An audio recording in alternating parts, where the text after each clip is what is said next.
Morning, guys. It's Spaniard here. It is Sunday, September 11th. So I want to send a sincere, um, sincere remembrance for 9/11.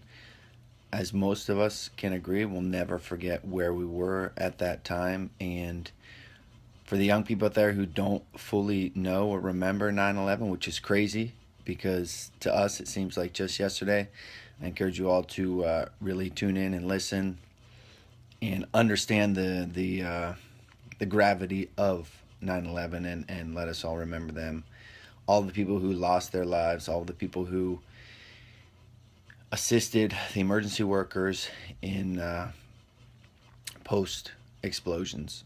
A big thank you to all of them and a sincere remembrance to everyone who lost their lives.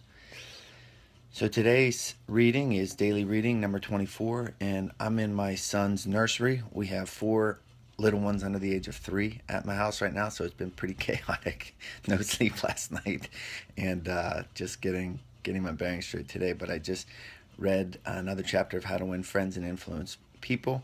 And the chapter, to be honest, it wasn't my favorite chapter that I've ever read, but I did take some valuable nuggets from the chapter.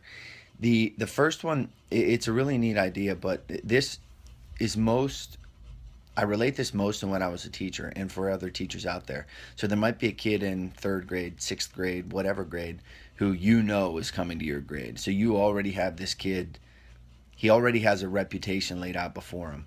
And this chapter offers an interesting take on that. So his reputation is set for him. He knows his reputation is set for him.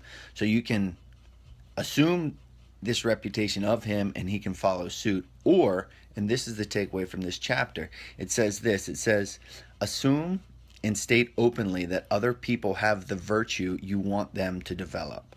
So a kid talks all the time in class, a kid is a menace to the school essentially. He's assuming you're going to point that out to him. Why don't you point something else out that he does well?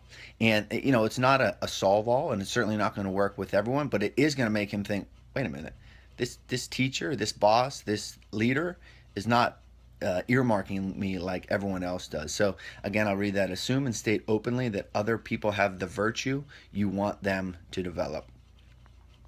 And another thing, the second takeaway that I took from this chapter, and this is a really powerful one, and the chapter, it wasn't necessarily about this, but it talked about it, and it rung especially true for me, and I want to pass this on to all of you. I'm infatuated, obsessed with reading. I love reading, and I read on a daily basis. I got no sleep last night, but woke up this morning and thought I got to read. It's just a daily habit. And there was a sentence in this chapter that said, a small phrase had changed her entire life. A small phrase had changed her entire life. So from a leader's perspective, a parent's perspective, a teacher, a boss, whomever, a person, understand that the words that you have are extremely powerful. And one phrase, one perspective, one sentence can change the outcome of someone's life. And this book is filled with examples and stories of that actually happening. The way I relate that to reading is this. I read a lot of books. I probably at least a book a month, a book every 2 weeks, something like that. And I judge those books on their value by the takeaway I get from that book. So essentially, it's one phrase or one perspective, one sentence that I take from that book. I'll give you some examples. Extreme ownership. The sentence I took from that, assume accountability for every single thing you do and every single thing you think. That has changed my mindset. That has changed the way that I live my life. Another book, The Power of Habit. The sentence I took from that, your habits shape you. So hone your habits.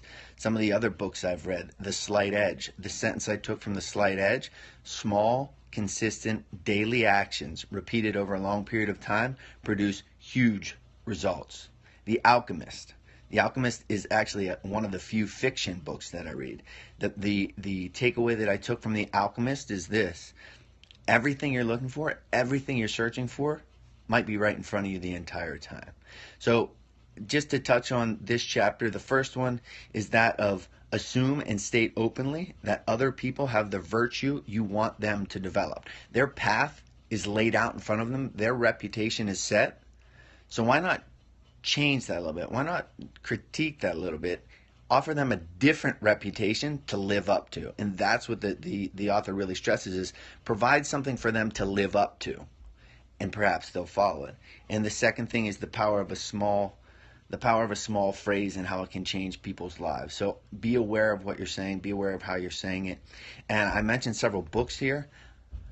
I made a list, the top 10 books that I've read, and you can get that if you go to charlie-brenneman.com and you input your email address in any of the places. I'll email that to you within a few minutes. But again, it's the top 10 books that I've read.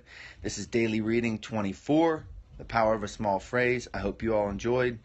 Have a great 9/11, and let's remember those who have gone before us and those who have laid down their lives for our freedom.